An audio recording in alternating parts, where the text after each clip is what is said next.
بسم اللہ الرحمن الرحیم. السلام علیکم اینڈ ویلکم ٹو اور چینل امیزنگ اردو. پیش خدمت ہے آپ کے لیے ابن صفی کے عمران سیریز کی 8ویں کہانی رات کا شہزادہ. آواز رحمان خان. عمران نے جلا کر ریسیور پٹخ دیا. اسے اس فون سے نفرت ہو گئی تھی. 3-4 دن سے وہ بیکار بیٹا مکیاں مار رہا تھا. اس پر کچھ تو بیکاری سوار تھی اور کچھ فون یوں سوار تھا کہ شہر کی ایک لڑکی نے اس سے فون پر محبت شروع کر دی تھی. وقت بے وقت رنگ کر کے اسے خواہ مخواہ بور کرتی تھی. عمران نہیں جانتا تھا کہ وہ کون ہے، کیسی ہے اور کہاں رہتی ہے. بس اس نے اس سے فون پر محبت شروع کر دی تھی. اس وقت تو عمران کو خاص طور پر غصہ آیا تھا. اس نے رنگ کر کے ہیلو کہا، پھر جلدی سے بولی، او ڈیڈی ادھر آ رہے ہیں، اور سلسلہ منقطع کر دیا. پہلے تو عمران کا دل چاہا کہ ریسیور اپنے سر پر مار لے، لیکن پھر اسے ہک پر ہی پٹخنے پر اکتفا کرنا پڑی. شاید آدھا ہی منٹ بعد گھنٹی پھر بجی. عمران سوچ بھی نہیں سکتا تھا کہ پھر وہی ہوگی. اس نے ریسیور اٹھا لیا. ہیلو. دوسری طرف سے مترنم سی آواز آئی. ہاں پھر؟ عمران آنکھیں پاڑ کر بولا، جی ہاں، میں سمجھی تھی شاید ڈیڈی اس طرف آئیں گے. خدا را مجھے اپنے ڈیڈی ہی کا نام اور پتہ بتا دیجئے، عمران نے گگیا کر کہا. ہرگز نہیں، ورنہ آپ میری محبت کا خون کر دیں گے. میں آپ کو اچھی طرح جانتی ہوں. ابے او سلیمان. عمران حلق پاڑ کر چیخا.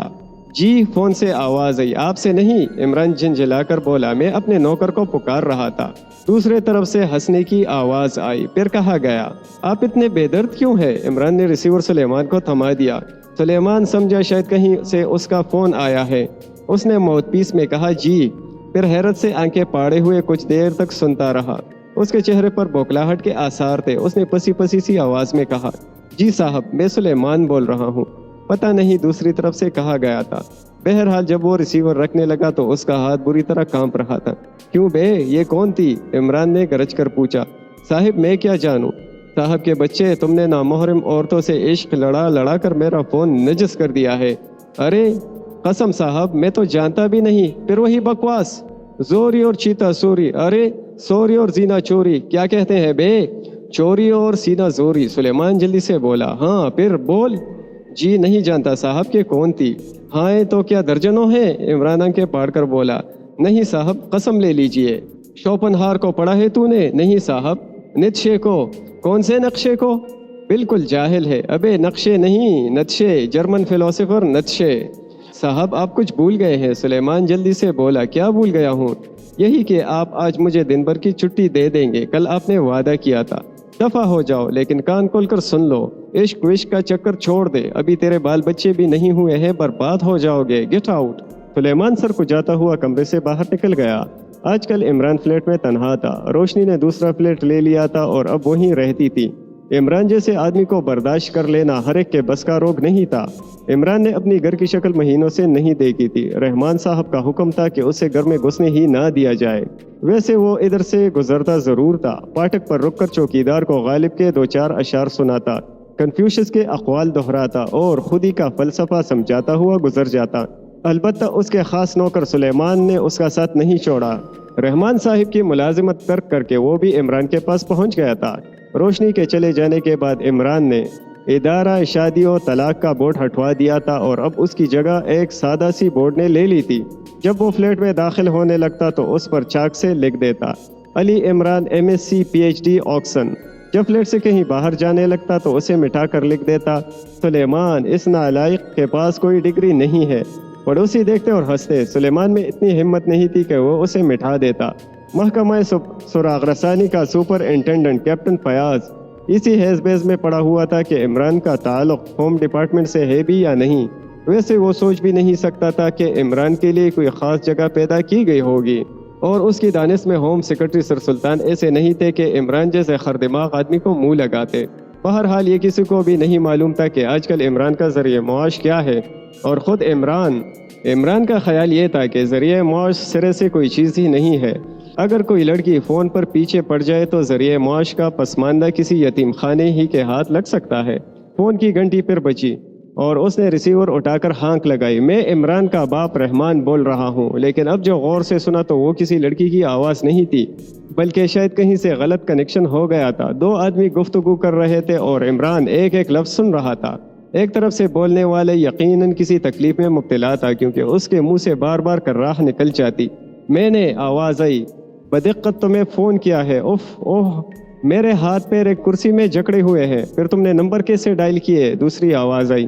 پہلی آواز اوہ بمشکل تمام کرسی سمیت کسکاتا ہوا میز تک آیا، میز پر پڑی ہوئی ایک پینسل دانتوں میں دبائی اور اسی سے نمبر ڈائل کیے۔ ریسیور کو سر سے پہلے ہی میز پر گرا لیا تھا، اور اب وہ جس پوزیشن میں ہے اس سے مجھے تمہاری آواز صاف سنائی دے رہی ہے۔ میری گردن ٹوٹی جا رہی ہے، میں نہیں جانتا کہ یہ عمارت کہاں ہے۔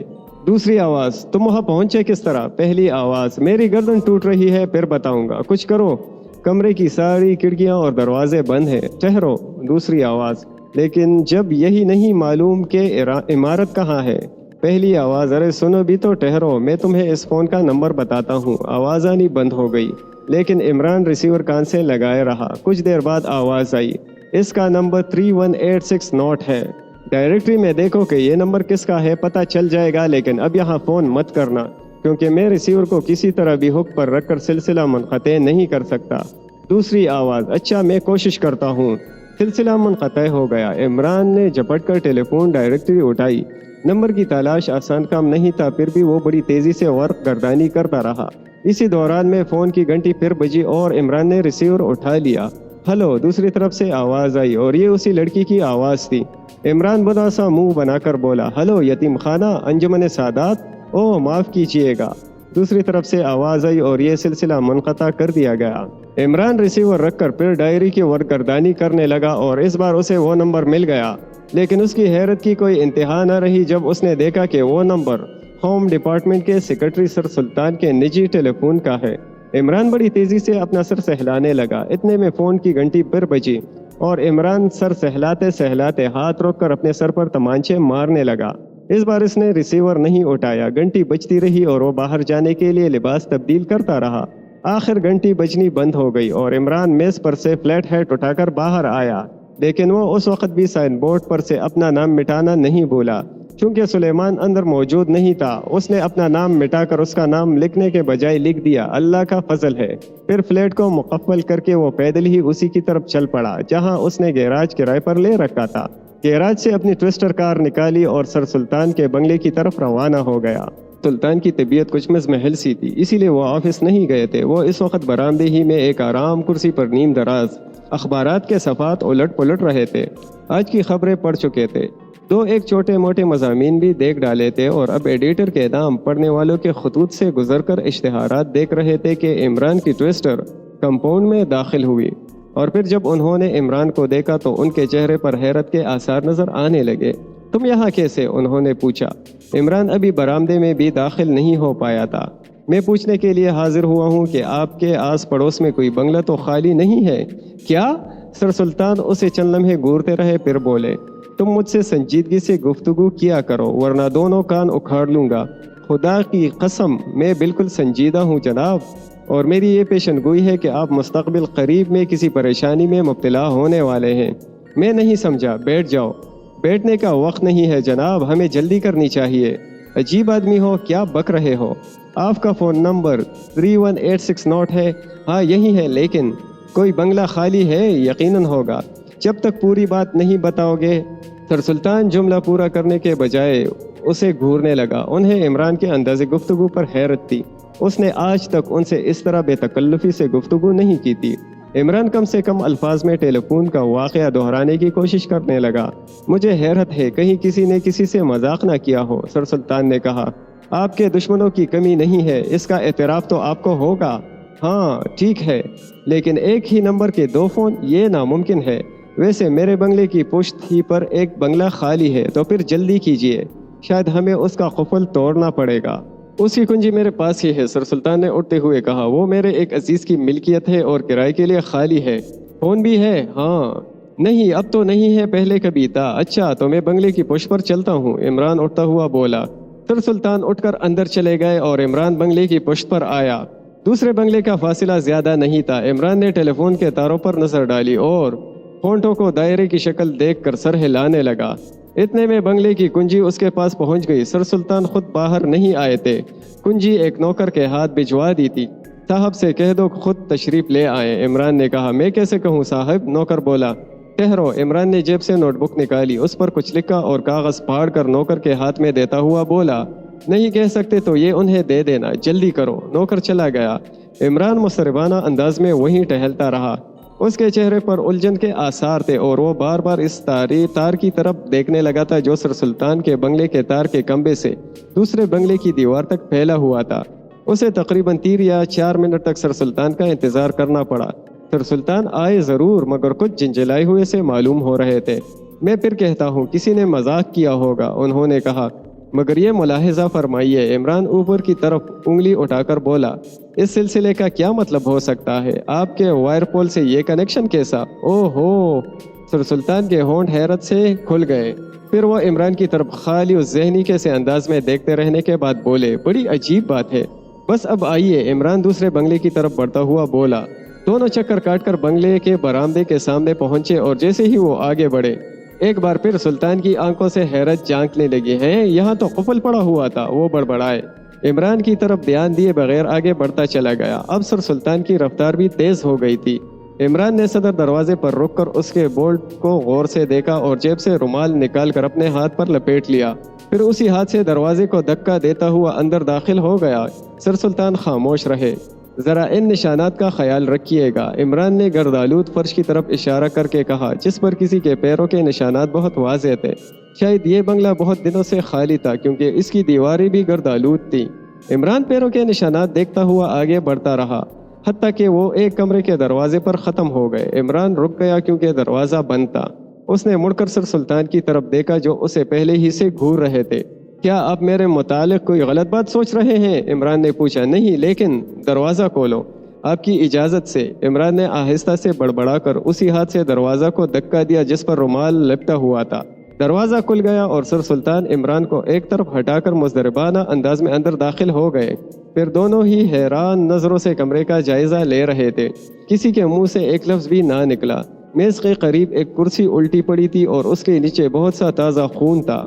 رسی کے ٹکڑے ادھر ادھر پھیلے ہوئے تھے۔ لیکن لاش؟ سر سلطان نے بررائی ہوئی آواز میں کہا۔ لاش؟ عمران کچھ سوچتا ہوا بولا۔ پتہ نہیں، لیکن اس نے کسی کو آپ کے فون سے فون کیا تھا، لہٰذا یہ آپ کے خلاف کسی قسم کی سازش ہی ہو سکتی ہے۔ میرے خلاف؟ جی ہاں۔ بہتر یہی ہے کہ آپ پولیس کو فون پر مطلع کر دیں، میں یہی ہوں۔ آپ جائیے، لیکن یہاں کوئی ٹیلی فون موجود نہیں ہے۔ شاید وہ جلدی میں دیوار والا کنیکشن الگ نہیں کر سکے۔ یہ چیز آپ کے حق میں بہتر ہوئی ہے۔ کیا چکر ہے بھائی؟ میں کچھ نہیں سمجھ سکتا، سر سلطان نے اکتائے ہوئے انداز میں کہا۔ آپ فون کر دیجئے، کیا آپ کو مجھ پر اعتماد نہیں؟ سر سلطان چند لمحے کچھ سوچتے رہے، پھر وہاں سے چلے گئے۔ عمران تھوڑی دیر تک بے حس و حرکت کھڑا کچھ سوچتا رہا، پھر میز کے قریب آ کر اس پر جھک پڑا۔ معلوم نہیں وہ کیا دیکھ رہا تھا۔ اچانک وہ چونک پڑا۔ یقیناً وہ دوڑتے ہوئے قدموں ہی کی آواز تھی اور کوئی اس طرف آ رہا تھا۔ عمران تیزی سے دروازے کی جانب بڑھا۔ یہ سر سلطان تھے۔ دروازے کے قریب آ کر وہ اچانک رک گئے اور اب ان کے انتشار زدہ چہرے پر خفت کے آثار بھی تھے، جیسے انہیں احساس ہو کہ اس طرح دوڑنا ان کسی شخصیت کے آدمی کو زیب نہیں دیتا۔ واقعی عمران، وہ ہامتے ہوئے بولے۔ سازش؟ کیا ہوا؟ لاش کہاں؟ میرے پائے باغ میں، چلو۔ وہ پھر تیزی سے مڑ گئے۔ عمران ان کے پیچھے دوڑ رہا تھا۔ آج سے پہلے کبھی اسے سر سلطان کو اس حال میں دیکھنے کا اتفاق نہیں ہوا تھا۔ کسی زمانے میں ان کا فوجی کیریئر بھی رہ چکا تھا اور اب بڑھاپے میں بھی وہ کم از کم اتنے کمزور دل تو نہیں ہو سکتے تھے کہ ایک لاش دیکھ کر اس طرح بدحواس ہو جاتے۔ عمران ان کے ساتھ دوڑتا ہوا پائی باغ میں آیا اور یہاں اس نے گلاب کی جاڑیوں میں ایک لاش دیکھی۔ چونکہ وہ اوندھی پڑی ہوئی تھی اسی لیے وہ چہرہ نہ دیکھ سکا، لیکن پشت میں گھسے ہوئے خنجر کا دستہ تو بہرحال صاف نظر آ رہا تھا۔ عمران سر سلطان کی طرف مڑا جو کسی معصوم بچے کی طرح کھڑے پلکیں جھپکا رہے تھے۔ ان کے ستے ہوئے چہرے پر بڑائی کی کوئی علامت باقی نہیں رہ گئی تھی۔ آپ نے فون نہیں کیا؟ عمران نے پوچھا۔ نہیں، اس کی نوبت ہی نہیں آئی، سر سلطان نے اپنے خشک ہونٹوں پر زبان پھیر کر کہا۔ لیکن عمران اس لیکن کے بعد والے جملے کا منتظر رہا، مگر سر سلطان نے اس سے آگے اور کچھ نہیں کہا۔ آپ شاید کچھ کہنا چاہتے تھے، عمران بولا۔ میری سمجھ میں نہیں آ رہا کہ میں کیا کروں۔ سر سلطان دونوں ہاتھوں سے سر پکڑ کر لون پر بیٹھ گئے اور آنکھیں بند کر لیں۔ میں نے آج سے قبل کبھی آپ کو اس حالت میں نہیں دیکھا، آخر آپ اتنے پریشان کیوں ہیں؟ یہاں صرف لاش کی موجودگی یہ ثابت نہیں کر سکتی کہ آپ قتل کے مرتکب ہوئے ہیں۔ ہم ادھر ہی سے گزر کر وہاں گئے تھے، سر سلطان نے کہا۔ جی ہاں، لیکن یہ لاش اس وقت یہاں نہیں تھی۔ نہ رہی ہوگی، عمران نے لاپرواہی سے کہا۔ میں دراصل آپ کی پریشانی کی وجہ معلوم کرنا چاہتا ہوں۔ اوہ، مجھے فون کر دینا چاہیے، سر سلطان نے اٹھتے ہوئے کہا۔ عمران انہیں بہت غور سے دیکھ رہا تھا۔ وہ لڑکڑاتے ہوئے قدموں سے برآمدے کی طرف چلے گئے۔ پولیس کی کارروائی ختم ہو جانے کے بعد عمران نے سر سلطان سے کہا، آپ کچھ چھپا رہے ہیں؟ کیا چھپا رہا ہوں؟ سر سلطان دفعتاً چونک پڑے اور ان کے چہرے کی زردی بڑھ گئی۔ مقتول آپ کے لیے گمنام تھا، قطعی گمنام تھا۔ پھر سمجھ میں نہیں آتا کہ مجرم کی اس حرکت کا مقصد کیا ہو سکتا ہے۔ ظاہر ہے کہ آپ پر شبہ بھی نہیں کیا جا سکتا۔ سر سلطان خاموش رہے اور عمران کہتا رہا، اگر آپ کے خلاف کسی قسم کی سازش ہے تو اسے دوسری شکل میں ہونا چاہیے تھا، یعنی آپ اس صورت میں مقتول سے نہ صرف واقف ہوتے بلکہ دوسروں کو بھی اس کا علم ہوتا کہ آپ کے اور اس کے تعلقات اچھے نہیں تھے۔ ٹھیک ہے، پھر آپ کی پریشانی فضول ہے۔ میں کیا بتاؤں کہ… وہ پھر کچھ کہتے کہتے رک گئے اور عمران موضوع بدل کر بولا، اب میں آپ کی کیا خدمت کر سکتا ہوں؟ میں خود نہیں بتا سکتا کہ تم اس سلسلے میں کیا کر سکو گے۔ ممکن ہے کچھ کر ہی سکوں، لیکن اسی صورت میں جب کہ آپ مجھے کسی معاملے میں بھی اندھیرے میں نہ رکھیں۔ سر سلطان کچھ سوچنے لگے، پھر انہوں نے کہا، دیکھو عمران، میں اس سے زیادہ اور کچھ نہیں چاہتا کہ تم قاتل کو ڈھونڈ نکالو۔ میں اس کے لیے حاضر ہوں، لیکن اس صورت میں بھی آپ میرے کچھ سوالات کے جواب دینے پر مجبور ہوں گے۔ میں اس بے تکلفی کی معافی چاہتا ہوں۔ کوئی بات نہیں، سر سلطان نے مسکرانے کی کوشش کی۔ وہ آہستہ آہستہ خود پر قابو پا رہے تھے۔ دیر ہوئی، لاش وہاں سے اٹھ چکی تھی اور پولیس والے بھی جا چکے تھے۔ اس دوران میں آپ کا کسی سے جھگڑا ہوا ہے؟ نہیں، قطعی نہیں۔ کیا آپ کی ترقی کے سلسلے میں کسی دوسرے کی خط تلفی ہوئی ہے؟ نہیں، یہ بات بھی نہیں۔ پھر بتائیے قاتل کیسے پکڑا جا سکتا ہے؟ عمران نے تشویشآمیز لہجے میں کہا، نہ آپ کسی کے دشمن، نہ کوئی آپ کا دشمن۔ مقتول آپ کے لیے اجنبی، ایک ایسے مکان میں اسے قتل کیا گیا جس کی کنجی آپ ہی کے پاس تھی، اور پھر اسے آپ کے پائی باغ میں ڈال دیا گیا۔ آپ خود سوچئے، میں کسی الجھن میں پڑ سکتا ہوں۔ سر سلطان کچھ نہیں بولے۔ عمران بڑے غور سے ان کا چہرہ دیکھ رہا تھا۔ اسے یقین تھا کہ وہ کچھ نہ کچھ ضرور چھپا رہے ہیں۔ عمران نے کہا، آپ کے ٹیلی فون کے تار کے کھمبے سے کنیکشن لیا گیا تھا اور فون۔ اب آپ سوچئے کہ وہاں آخر ٹیلی فون کا ڈرامہ کرنے کی کیا ضرورت تھی؟ اگر آپ سوچے تو اسی نتیجے پر پہنچیں گے کہ قاتل یہی چاہتا تھا۔ کیا نام؟ جی ہاں، مطلب یہ کہ قاتل چاہتا تھا کہ مرنے سے پہلے مقتول کسی نہ کسی کو فون ضرور کر دے۔ اس کے لیے اس نے آپ کا فون نمبر منتخب کیا۔ آہا، اچھا، اب میں کچھ نہ پوچھوں گا۔ ابھی میرے ہاتھ میں ایک کارڈ موجود ہے، یعنی وہ آدمی جسے فون کیا گیا تھا۔ میری ہی طرح غالباً اسے بھی ڈائریکٹری میں آپ کا نمبر دیکھ کر حیرت ہوئی ہوگی یا نہ ہوئی ہو، خدا جانے۔ لیکن تم اسے کیسے تلاش کرو گے؟ تمہیں کیا معلوم کہ مقتول نے کس نمبر پر رنگ کیا تھا؟ جی ہاں، یہ تو نہیں معلوم، مگر دیکھیے میں کوشش کروں گا۔ اس کمرے میں عمران اور سر سلطان کے علاوہ اور کوئی نہیں تھا، لیکن اس کا یہ مطلب تو نہیں تھا کہ گھر کے دوسرے افراد کو اس حادثے کی کوئی فکر ہی نہ رہی ہو۔ اس کمرے سے ملحقہ سارے کمروں سے لوگوں کی آوازیں آ رہی تھی۔ تقریباً سبھی پریشان رہے ہوں گے، لیکن وہ یہاں اس کمرے میں آنے کی ہمت نہیں کر سکتے تھے، کیونکہ سر سلطان ان لوگوں میں سے تھے جن کے متعلق کہا جاتا ہے کہ ناک پر مکھی بھی بیٹھنے نہیں دیتے۔ اچھا، تو اب مجھے اجازت دیجیے، عمران نے سر سلطان کی طرف دیکھے بغیر کہا۔ اچھی بات ہے، سر سلطان نے اٹھ کر اس کی طرف ہاتھ بڑھاتے ہوئے کہا۔ جیسے ہی وہ اٹھے، ان کے کپڑوں سے ایک چھوٹی سی تصویر نکل کر فرش پر گر پڑی اور وہ بڑی پھرتی سے اسے اٹھانے کے لیے جھکے۔ عمران کا ہاتھ مصافحے کے لیے پھیلا ہی رہ گیا، لیکن تصویر پر اس کی نظر پڑ ہی گئی، حالانکہ سر سلطان نے اسے اٹھانے میں جلدی کی تھی۔ عمران کو ایسا محسوس ہوا جیسے سر سلطان ذہنی فطور میں مبتلا ہوں۔ یہ تصویر الو کی تھی، کیمرہ فوٹو الو کی تصویر، جسے شاید سر سلطان اپنے کپڑوں میں چھپائے ہوئے تھے۔ انہوں نے عمران کی طرف چوروں کی طرح دیکھا اور چیمتے ہوئے انداز میں مسکرا پڑے۔ اپنے معاملات آدمی خود ہی سمجھ سکتا ہے، عمران آہستہ سے بڑبڑایا۔ ایسے ہی واقعات میری کھوپڑی الٹ دیتے ہیں، میں پاگل ہو جاتا ہوں، پھر لوگوں کو مجھ سے شکایت ہوتی ہے۔ کیا بات ہے؟ میں اس تصویر کے متعلق کچھ پوچھنا چاہتا ہوں، کیونکہ اس کی پشت پر خون کا چھوٹا سا دبا موجود ہے اور شاید کچھ تحریر بھی ہے۔ سر سلطان نے ایک لمبی سی سانس لی اور آرام کرسی میں گر گئے۔ بتا سکتا ہوں، لیکن تم مجھے پاگل سمجھو گے، انہوں نے تھوڑی دیر بعد کہا۔ میں وعدہ کرتا ہوں کہ نہ سمجھوں گا، عمران نے کسی ایسے نہ سمجھ بچے کے سے انداز میں کہا جو ہر حال میں اپنی بات منوا لینے پر تل گیا ہو۔ سر سلطان نے وہ تصویر اس کی طرف بڑھا دی۔ عمران ان کے قریب ہی ایک کرسی پر بیٹھ کر اسے دیکھنے لگا۔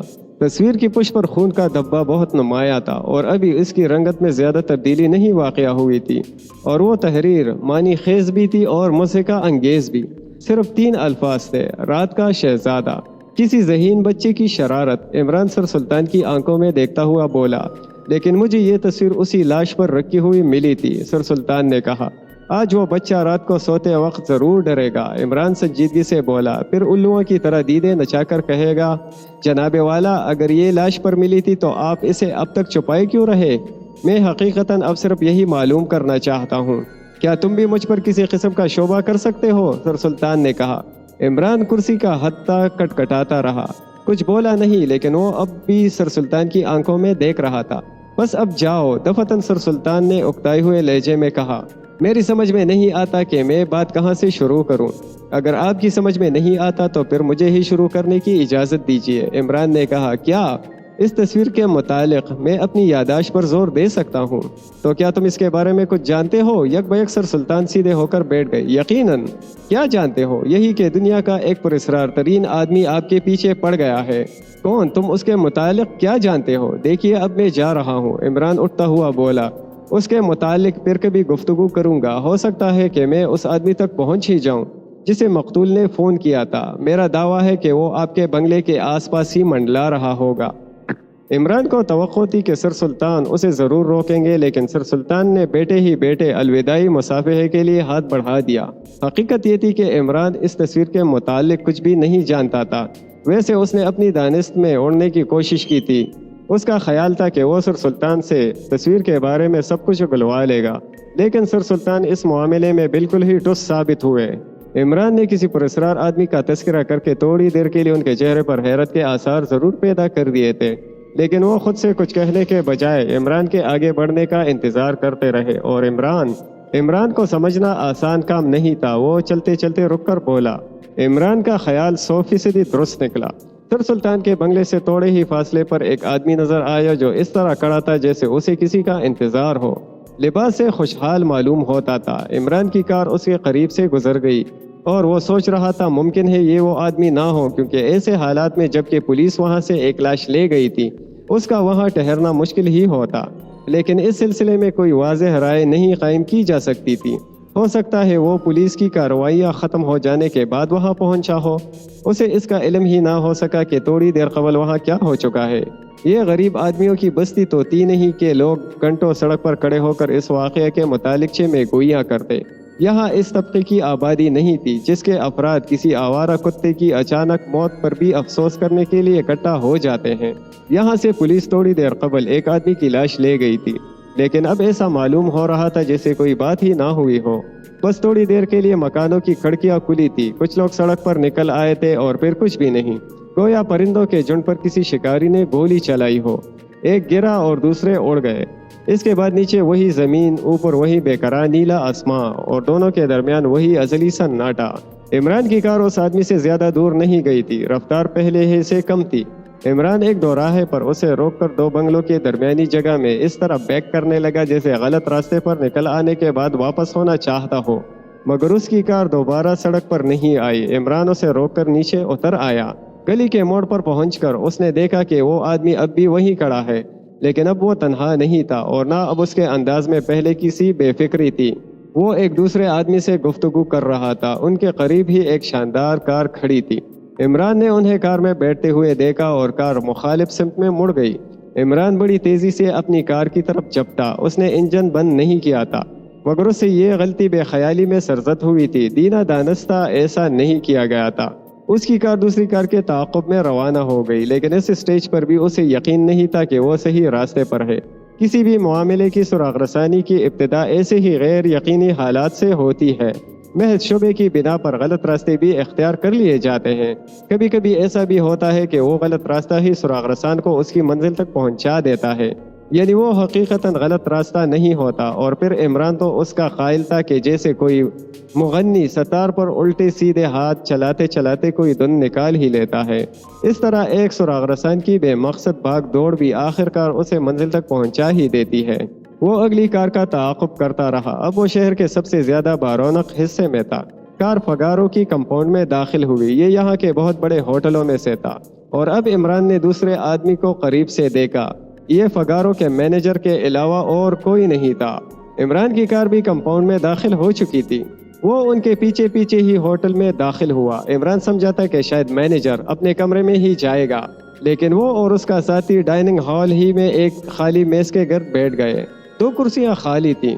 عمران تیر کی طرح ان کی طرف گیا اور بڑے بے تکلفانہ انداز میں کرسی کھینچ کر بیٹھ گیا۔ ان دونوں نے اس کی اس حرکت کو حیرت اور غصے کی نظر سے دیکھا۔ جواب میں عمران بھی حیرت سے منہ کھولے انہیں باری باری سے گھور رہا تھا۔ اس کے انداز سے ایسا معلوم ہو رہا تھا جیسے اسے اچانک اپنی کسی غلطی کا احساس ہو گیا ہو۔ پھر قبل اس کے کہ وہ دونوں کچھ کہتے، عمران بڑی سنجیدگی سے بولا، اور پھر جب آپ نے ٹیلی فون ڈائریکٹری کی ورک گردانی کی تو اسے وہ نمبر مل گیا، لیکن وہ نمبر ہوم سیکرٹری سر سلطان کا تھا۔ کیوں، کیا میں غلط کہہ رہا ہوں؟ مینیجر کا ساتھی منہ کھول کر کرسی کی پشت سے ٹک گیا۔ اس کی آنکھوں سے خوف جھانکنے لگا تھا۔ عمران نے یہ تبدیلی اچھی طرح محسوس کی، لیکن مینیجر نے جھلائے ہوئے لہجے میں کہا، آپ کون ہیں اور کیا چاہتے ہیں؟ میں آپ دونوں کا بھلا چاہتا ہوں، اور درویش کی صدا کیا ہے؟ عمران نے جواب دیا، میرا خیال ہے کہ میں نے اس سے پہلے آپ کو کبھی نہیں دیکھا۔ مینیجر غرایا، اگر آپ نے دیکھا بھی ہوتا تو کیا فرق پڑتا، ہونے والی باتیں ہو کر ہی رہتی ہیں۔ مثلاً اس پنسل پر دانتوں کے نشان موجود ہیں جسے دانتوں میں دبا کر آپ کے نمبر ڈائل کیے گئے تھے، اور یہ طے شدہ بات ہے کہ مقتول مرنے سے پہلے ایک کرسی میں جکڑا ہوا تھا اور وہ سر سلطان کے پڑوس کے ایک خالی بنگلے میں تھا۔ یہ بات بھی معلوم ہو گئی ہے کہ تار سر سلطان کے وائر پول سے دوسرے بنگلے تک لے جایا گیا تھا۔ آہا، آپ نہیں سمجھے، پھر سے سمجھیے، بلکہ یوں۔ میں نہیں سمجھا کہ آپ کیا کہہ رہے ہیں۔ مینیجر نے بات کاٹ دی، لیکن اب اس کی آواز میں کپ کپاہٹ تھی۔ میں یہ کہہ رہا ہوں کہ آپ اسی وقت وہاں پہنچے تھے جب لاش اٹھ چکی تھی۔ کیسی لاش؟ مینیجر کے ساتھی نے تھوک نکل کر پوچھا۔ اچھی لاش، یعنی میرا مطلب یہ ہے کہ وہ خراب نہیں ہوئی تھی، عمران نے جواب دیا۔ آپ ہمارا وقت برباد کر رہے ہیں۔ مینیجر نے سنبھالا لیا۔ اجنبیوں سے بے تکلف ہونے کی کوشش کرنا بدتمیزی کہلاتی ہے۔ صرف اسی صورت میں جناب، عمران دیدے نچا کر بولا، جب وہ اجنبی عورتیں ہوں۔ آپ براہ کرم یہاں سے اٹھ جائیے، ورنہ۔ مینیجر اسے گھورنے لگا۔ اچھا، اب سنیے، عمران نے سنجیدگی سے کہنا شروع کیا۔ شاید آپ کو علم نہیں کہ بڑے آفیسروں اور وزراء کے ٹیلی فون عام ٹیلی فونوں سے مختلف ہوتے ہیں، یعنی ایکسچینج میں ان کے میٹر سے ایک چھوٹا سا ٹیلی پرنٹر بھی اٹیچ ہوتا ہے، یعنی ادھر آپ نے ان کے نمبر ڈائل کیے اور ادھر وہاں آپ کے نمبر کٹا کٹ چھپ گئے۔ اسی طرح دونوں طرف کے نمبر چھپ جاتے ہیں۔ اب آپ غالباً سمجھ گئے ہوں گے کہ میں سیدھا یہیں کیسے پہنچا۔ پیارے دوستو، اگر آپ ہمارے چینل پر نئے ہیں تو ہمارے چینل کو لازمی سبسکرائب کریں اور اپنے پیاروں کے ساتھ ہماری ویڈیوز اور ہمارے چینل کو ضرور شیئر کریں، اور گھنٹی کے نشان کو دبانا نہ بھولیں تاکہ آپ کو ہماری تازہ ترین ویڈیوز کی اپڈیٹس ملتی رہیں، اور کمنٹ اور لائک کرنا نہ بھولیے گا۔ عمران نے یہ غب کچھ اس انداز میں ہانکی کہ اچانک مینیجر کے چہرے پر زردی پھیل گئی۔ اس کے ساتھی کی حالت تو اس سے بھی زیادہ ابتر تھی۔ ایسا معلوم ہو رہا تھا جیسے اس کے پھیپھڑوں میں مزید سانسوں کے لیے جگہ ہی نہ رہ گئی ہو۔ آپ کون ہیں؟ مینیجر نے خوفزدہ آواز میں پوچھا۔ کیا اب بھی یہ بتانے کی ضرورت باقی رہتی ہے کہ میں کون ہو سکتا ہوں؟ پولیس؟ 100% جناب، عمران سر ہلا کر بولا۔ اب آپ جو کچھ بھی کہیں گے سوچ سمجھ کر کہیں گے۔ میں نہیں جانتا کہ یہ سب کیسے ہوا۔ مینیجر آہستہ سے بڑبڑایا۔ کیا ہم کہیں تنہائی میں نہیں چل سکتے؟ عمران نے کہا۔ آپ بھی معزز آدمی ہیں، میں نہیں چاہتا کہ یہ بات عام آدمیوں میں پھیلے۔ اوہ، آپ کا بہت بہت شکریہ، مینیجر جلدی سے بولا۔ میرے آفس میں چلیے۔ وہ تینوں وہاں سے اٹھ کر مینیجر کے آفس میں آئے۔ عمران نے خود ہی گفتگو چھیڑ دی، ان کے بولنے کا انتظار نہیں کیا۔ اسے دوسرے بنگلے میں ہلاک کر کے لاش سر سلطان کے کمپاؤنڈ میں ڈال دی گئی تھی۔ آپ کو فون کرنے کے لیے سر سلطان کے نمبر استعمال کیے گئے۔ میں تو آپ کو یہ بھی بتا سکتا ہوں کہ مقتول نے فون پر آپ سے کیا کہا تھا۔ مینیجر کچھ نہیں بولا۔ عمران اس کے چہرے پر نظریں جمائے ہوئے تھا۔ پھر اس نے کچھ دیر بعد پوچھا، مقتول کون تھا؟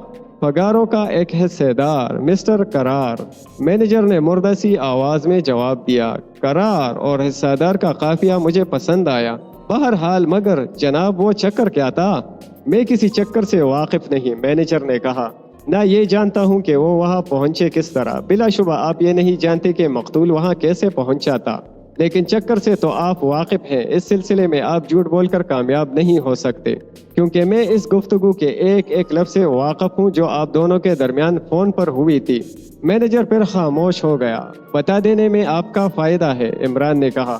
دوسری صورت میں آپ اپنی خطرناک پوزیشن سے تو واقف ہی ہیں، کیونکہ معاملہ ہوم ڈپارٹمنٹ کے سیکرٹری کا ہے۔ مینیجر سر جھکائے گہری گہری سانسیں لیتا رہا۔ ہاں جلدی کیجیے، میرے پاس وقت کم ہے، ورنہ آپ کو اس کا جواب بھی دینے پڑے گا کہ لاش سر سلطان کے کمپاؤنڈ میں کیوں ڈالی گئی تھی اور شاید آپ کے فرشتے بھی اس کا جواب نہ دے سکیں۔ ویسے آپ یہ تو جانتے ہوں گے کہ کسی بات کو اگلوانے کے سلسلے میں پولیس والے جہنم کے فرشتوں سے کم نہیں ہوتے۔ گونگے، بہرے اور اندھے، صرف ان کے ہاتھ مشینوں کی طرح چلتے رہتے ہیں۔ وہ نہ بول سکتے ہیں، نہ سن سکتے ہیں اور نہ دیکھ سکتے ہیں۔ لیکن کیا یہ ضروری ہے کہ آپ میری بیان پر یقین ہی کر لیں؟ اس کا فیصلہ میں خود کروں گا، عمران نے نرم لہجے میں کہا۔ آپ نہیں کر سکتے، لیکن میں آپ کی زبان سے کچھ نہ کچھ سننا ضروری سمجھتا ہوں۔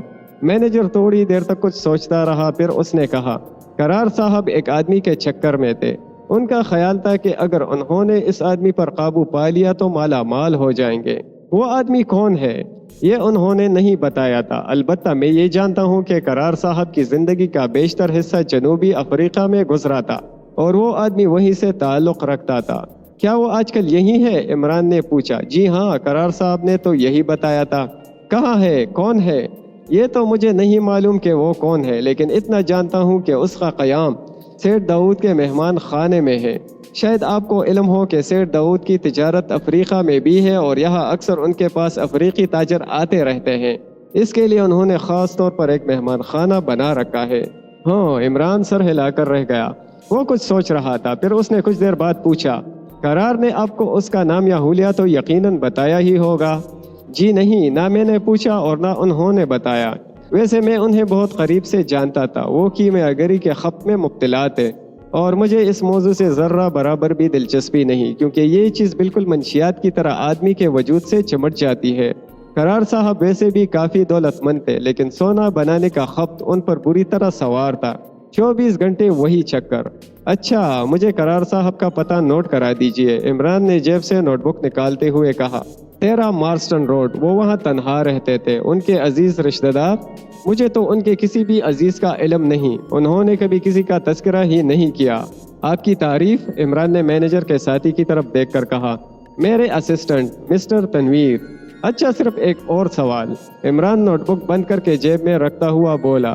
کیا قرار صاحب نے آپ سے کہا تھا کہ اس شخص پر قابو پانے کے لیے آپ کی مدد کی بھی ضرورت پیش آ سکتی ہے؟ جی ہاں، انہوں نے کہا تھا۔ ان کا خیال تھا کہ وہ بہت خطرناک اور انتہائی چالاک آدمی ہے اور ایک بڑا مجرم بھی، لہٰذا میں ان کی مدد کرنے پر تیار تھا، کیونکہ مجھے مجرموں سے ذرہ برابر بھی ہمدردی نہیں ہوتی۔ خوب، عمران مسکرایا۔ آپ کو تو پولیس آفیسر ہونا چاہیے تھا۔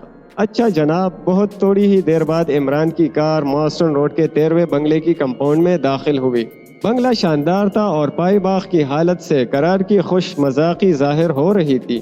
عمران کی کار پورٹیکو میں جیسے ہی رکی، ایک قوی ہیکل آدمی داہنے بازو کے کمرے سے نکل کر باہر برآمدے میں آ گیا۔ اس پر نظر پڑتے ہی عمران نے ایک طویل سانس لی۔ عمران اس سے اچھی طرح واقف تھا۔ یہ پنٹو تھا، ایک پیشہ ور مکہ باز جس کا شمار شہر کے بدماشوں میں ہوتا تھا۔ وہ بھی عمران سے نہ صرف واقف تھا بلکہ احسان مند بھی تھا۔ ایک بار عمران نے اسے ایک مشہور قمارباز گروہ کے پنجے سے رہائی دلائی تھی، ورنہ وہ ایک بڑی رقم کے ساتھ اپنی زندگی سے بھی ہاتھ دھو بیٹھتا۔ عمران کو کار سے اترتے دیکھ کر وہ اس کی طرف لپکا۔ ارے آپ ہیں؟ اس نے بوکلائے ہوئے لہجے میں کہا۔ یعنی آپ ادھر کیسے بھول پڑے؟ پنٹو، میں ایک ضرورت سے آیا ہوں، عمران اس کے ساتھ برآمدے میں داخل ہوتا ہوا بولا۔ میرے لائق کوئی خدمت؟ عمران بابو، میں ساری زندگی آپ کا احسان یاد رکھوں گا اور ساتھ ہی ساتھ یہ بھی کہتا رہوں گا کہ آپ اپنی صلاحیتیں بیکار ضائع کر رہے ہیں۔ اگر آپ صرف تھوڑی سی توجہ دیتے تو دنیا کو اچھے مکے بازوں میں آپ کا شمار ہو سکتا تھا۔ مجھے آپ کے وہ مکے کبھی نہ بھولیں گے جو آپ نے ریکسٹن کے گروہ پر برسائے تھے۔ کچھ لوگ کہتے ہیں کہ میں بین بڑی اچھی بجا سکتا ہوں، عمران نے سنجیدگی سے کہا، لیکن فی الحال اس تذکرے کو رہنے ہی دو۔ مرنے سے قبل میں ایک بار اس مسئلے پر غور کروں گا کہ مجھ میں کس قسم کی صلاحیتیں زیادہ ہیں۔